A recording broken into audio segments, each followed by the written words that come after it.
everybody, my name's Helen, and today I'm going to do a book talk on If I Stay by Gayle Forman. The first section of this is going to be non-spoilers, so you don't have to worry, and I will let you know when the spoilers are going to kick in, so that those of you who have not read the book can leave, and those of you who have read the book can sit and chat and discuss with me about this, because this was a really good book.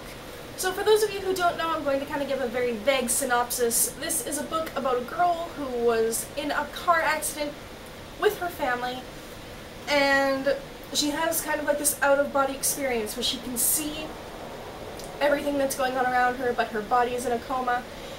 And while she's having this out-of-body experience, she has to decide whether she's going to stay or whether she's going to pass on into the afterlife. It's so good. Like, it's so well done.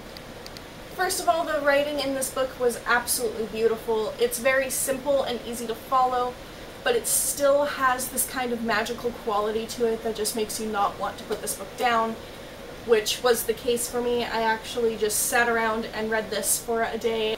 I just can't get over how good this book was. The book is really short. It's only 234 pages, so I really appreciated that the author didn't waste any words. Like, everything kept the story moving. There was nothing that slowed it down, but it wasn't moving so quickly that it felt rushed. It was at the perfect pace for the size of the book, and I really appreciated that, and I think that's a true talent that Gayle Forman has, is making sure that her books are paced properly, and that is a really good talent to have.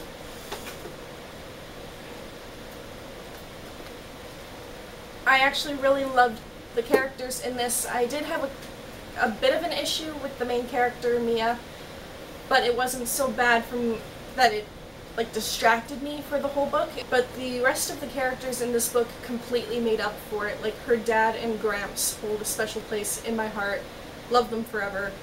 They're so perfect. I also really like that there is a really big emphasis on music throughout this book, and music has a guiding force throughout the book.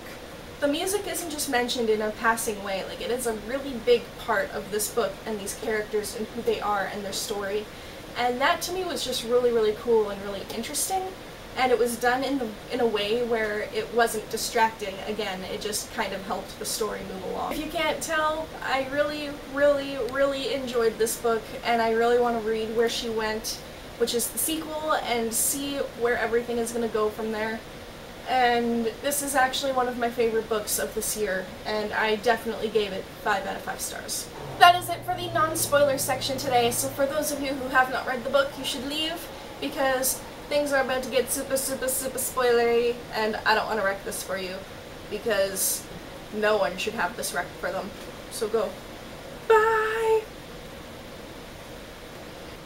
One of the things I really want to talk about in this section is the idea that almost every single person in Mia's family or in her immediate life is a musician. Like, her father was in a band, and her mother loved rock music growing up, and she was like this hardcore biker chick, and her little brother is playing the drums, and like everyone in her family is kind of into this hard rock, really awesome kind of stuff. And then there's Mia, who's just like, I like the cello, I like classical music, but I like that even though she's kind of different in that sense, that her whole family still supports her, and they want her to be able to follow her dreams, and like, they do everything they can to help her along and make her know that she is still a part of the family. And even though she takes some of their jokes a little too seriously, like her dad has the joke about them switching out the baby at the hospital because she doesn't look anything like them and she's the only one who likes classical music. She takes it a little too close to heart, but she knows that it's a joke. Her dad definitely means it as a joke, and he doesn't mean any harm by it.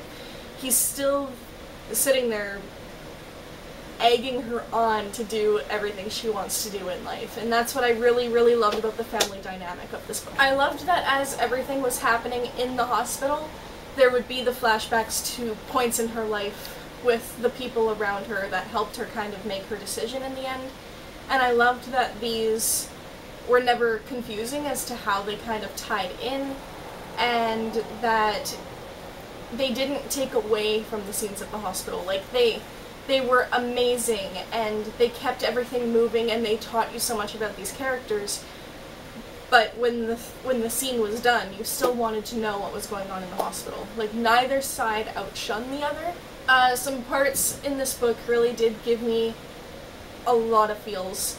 Like, hardcore, I need to sit in a corner and cry about this kind of feels. And a lot of them included, like, looking back near the end of the book and realizing that her dad was dead, because I had grown so attached to her father through the flashbacks. So kind of having that realization again that he was dead was heartbreaking for me. And finding out that Teddy died broke my heart, because he was only 8 years old, and he died because of this person swerving into their lane. Like, it's so just... like, it shouldn't have happened.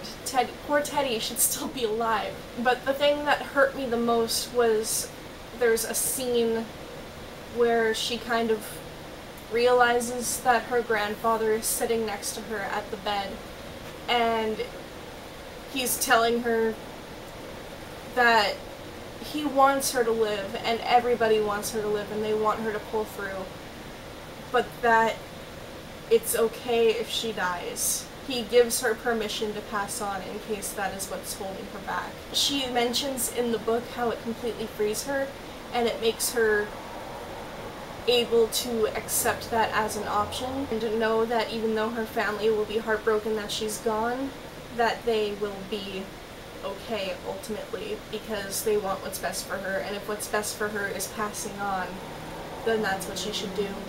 And just the fact that it was her grandfather, who is like this really stoic figure throughout most of the book, and he finally like breaks down and tells her this, and it was just... I'm getting a little misty-eyed thinking about it, like I'm kind of tearing up. One of the things near the end of the book that did happen, because Mia is pretty well decided that she's going to die. She doesn't want to live without her family, and she feels like she has no family left. And Kim does this little... she gives her this reassurance that even though her mother and father and Teddy are gone, she does, in fact, still have a family. She has her friends, she has her grandparents, she has her aunts and uncles and her parents' friends. And all of them are family to her. And Kim points that out to her, and then there's this beautiful flashback of all of them sitting around a fire and having a good time and playing music. And when Mia doesn't want to play, Adam and her father bring her her cello and force her to play with them, even though they're all playing like electric guitar and stuff like that, and they make her feel included. And it's not just like her mother and father and Teddy that are there, it's also their friends, and it's Kim and it's Adam. And she has a thought during that flashback of how big and beautiful her family is, and Kim made her remember that. And that, to me, was just beautiful, and it also brought up the whole idea that your family doesn't have to be blood-related to be your family.